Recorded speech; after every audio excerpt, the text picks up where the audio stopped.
Hello दोस्तों, स्वागत है आपको आईपीओ अड्डा के एक और नई वीडियो में। तो चलिए आज हम लोग देखने वाले हैं ब्लू जेट हेल्थ केयर के आईपीओ के बारे में।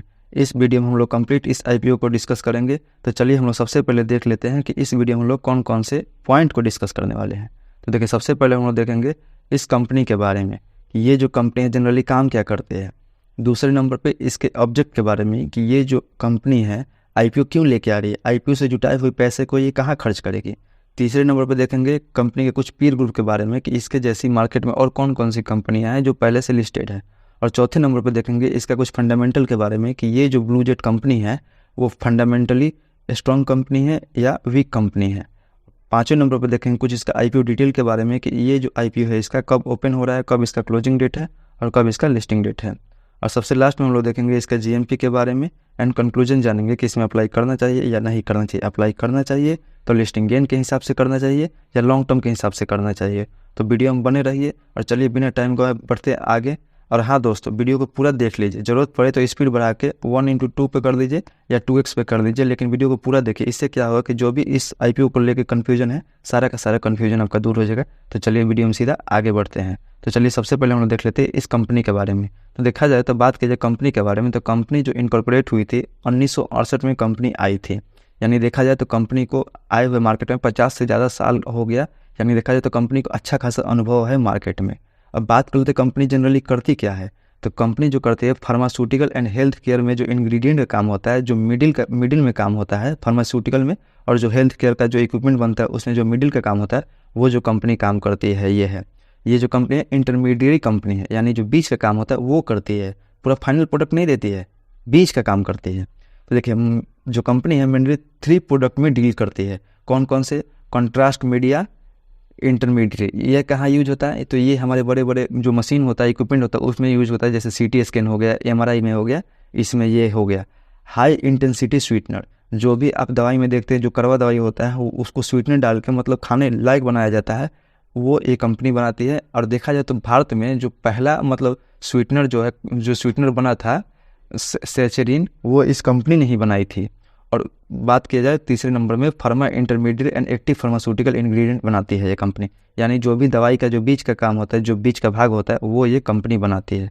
यानी देखा जाए तो कंपनी का जो बिजनेस है अच्छा खासा है। और कुछ यहाँ पे कंपनी का जो स्ट्रेंथ जान लेते हैं। तो कंपनी के पास जो ह्यूज मैन्युफैक्चरिंग कैपेसिटी है, कंपनी बहुत बल्कि में दवा बना सकती है, मतलब बीच का जो है इंग्रेडिएंट बना सकती है।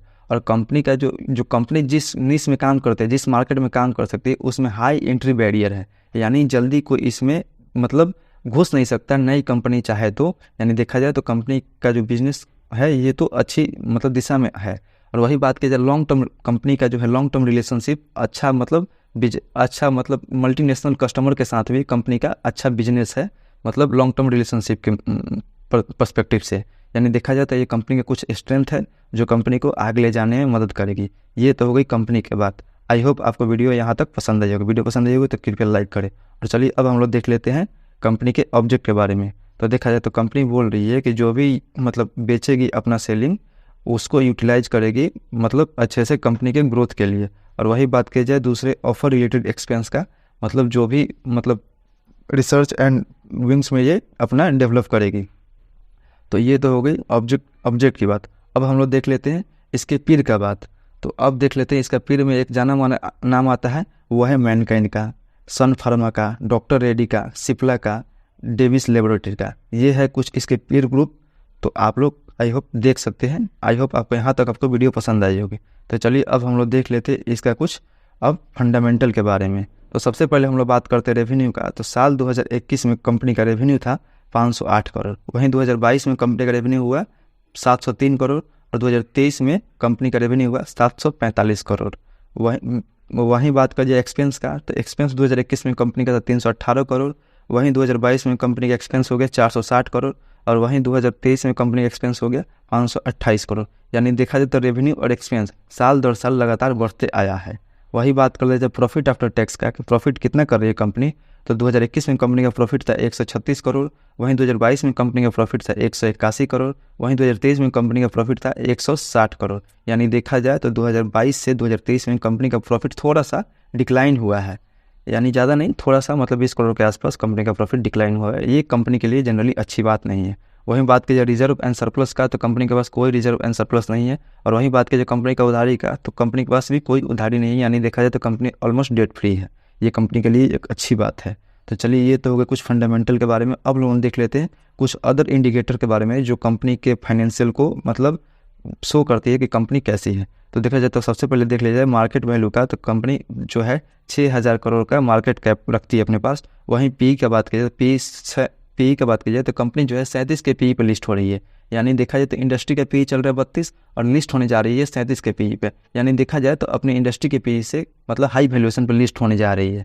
ये कंपनी के लिए मतलब अच्छी बात नहीं। वहीं डेप्ट की बात की जाए तो कंपनी के पास कोई डेप्ट नहीं है, यानी कंपनी ये पूरा डेप्ट फ्री है। वहीं रिटर्न ऑन इक्विटी की देखा जाए तो रिटर्न ऑन इक्विटी कंपनी ने अच्छा खासा जनरेट किया है 26% का। और रिटर्न ऑन कैपिटल एम्प्लॉयड देखा जाए तो वो भी 31% का है, जो कि अच्छा है। वही अर्निंग पर शेयर देखा जाए तो 9 रुपये पर शेयर है। और रिटर्न ऑन नेटवर्थ देखा जाए तो वही 23% का है, जो कि अच्छा माना जाता है। ये तो हुए कुछ अदर परफॉर्मेंस इंडिकेटर के बारे में। तो चलिए अब हम लोग देख लेते हैं इसके आईपीओ डिटेल के बारे में। तो देखिए इसका जो आईपीओ ओपन होने वाला है वो होने वाला है 25 अक्टूबर को, और आईपीओ की जो क्लोजिंग डेट है वो है 27 अक्टूबर को। और आईपीओ का जो इशू साइज रखा गया है वो रखा गया है 840 करोड़ के आसपास। और ये जो पूरा का पूरा जो है वो फ्रेश इशू तो कुछ नहीं होगा, ये पूरा का पूरा 840 करोड़ जो है ऑफर फॉर सेल के तहत आएगा। यानी शेयर होल्डर जो है अपना जो है शेयर इसमें बेचेंगे। और वही बात किया जाए फेस वैल्यू का, तो फेस वैल्यू 2 रुपये पर शेयर रखा है। और आईपीओ का जो प्राइस फंड रखा गया है 329 से लेकर 346 रुपये के बीच में रखा गया है। और आईपीओ की जो लिस्टिंग है वो बीएसई और एनएसई दोनों पर होगी।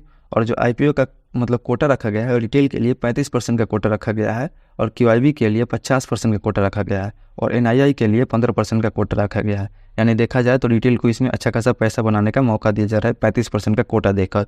और वहीं डिस्काउंट की बात कीजिए तो किसी एम्प्लॉय के लिए कंपनी ने कोई डिस्काउंट नहीं रखा है। तो ये तो कुछ आईपीओ डिटेल के बारे में। अब हम लोग देख लेते हैं इसके अलॉटमेंट के बारे में। तो देखिए इसका जो अलॉटमेंट आने वाला है वो आने वाला है 1 नवंबर को। और कहाँ इसका अलॉटमेंट देखने को मिलेगा, वो मिलेगा हमें लिंक्डइन के वेबसाइट पे। वहीं रिफंड की बात करें तो 2 नवंबर को हमारा रिफंड आ जाएगा, और क्रेडिट में डीमेट अकाउंट में क्रेडिट हो जाएगा इसका शेयर 3 नवंबर को, अगर मुझे ये आईपीओ अलॉट होता है तो। और आईपीओ जो लिस्टिंग है वो 6 नवंबर को डेट आई है। वहीं अब देख लेते हैं इन्वेस्टमेंट के बारे में। तो रिटेल मिनिमम 1 लॉट अप्लाई कर सकते हैं, 43 शेयर का ये लॉट होगा, और 14,878 रुपये अमाउंट पे करना होगा। वहीं रिटेल मैक्सिमम 13 लॉट अप्लाई कर सकते हैं, 559 शेयर का ये लॉट होगा।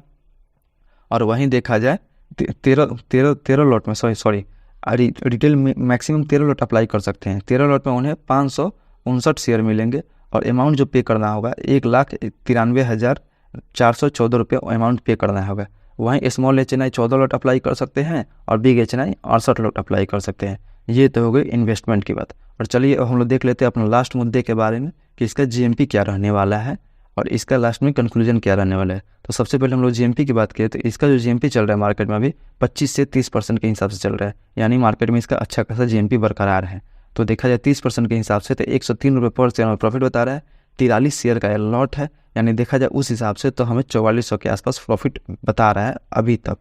तो ये तो हो गई जीएमपी की बात। अब हम लोग देख लेते हैं कि इसमें कंक्लूजन क्या रहना चाहिए, इसमें अप्लाई करना चाहिए या नहीं करना चाहिए। तो सबसे पहले हम लोग देख लेते हैं कि लिस्टिंग गेन के लिए कैसा रहेगा। तो देखिए जनरली 25% से ज़्यादा इसका जीएमपी है, तो लिस्टिंग गेन के लिए मैं तो मस्ट इसमें अप्लाई करने वाला हूँ। तो लिस्टिंग गेन के लिए मेरी तरफ से हाँ है। और वही हम लोग देख लेते हैं कि इसका जो है लॉन्ग टर्म के लिए कैसा रहेगा ये। तो देखिए जिस सेक्टर में ये कंपनी है, मतलब देखा जाए तो जैसे मैंने आपको बताया कि इसमें जो हाई एंट्री बैरियर है, जल्दी कोई कंपनी जा नहीं सकता। हाँ जो है मतलब कंपटीशन थोड़ा है, लेकिन देखा जाए तो कंपनी जो है काफ़ी अच्छे से मतलब पकड़ बनाई रखी है अपने बिजनेस पे। और वहीं बात की जाए कंपनी का, तो कंपनी को 50 से ज़्यादा साल का एक्सपीरियंस भी है, और कंपनी का 140 से ज़्यादा कस्टमर भी है, वो भी इंटरनेशनली कस्टमर। और कंपनी की जो प्रेजेंस है 50 से ज़्यादा कंट्री में है। तो देखा जाए तो ये अच्छी बात है कंपनी के लिए। तो लॉन्ग टर्म में इसका फंडामेंटल भी अच्छा नज़र आ रहा है, तो लॉन्ग टर्म में भी ये कंपनी अच्छी मुझे करती नज़र आ रही है। तो आई होप वीडियो आपको पसंद आई होगी। और हाँ एक और बात, जो टाटा टेक्नोलॉजी का आईपीओ है वो उसका टेंटेटिव डेट निकल के आ चुका है।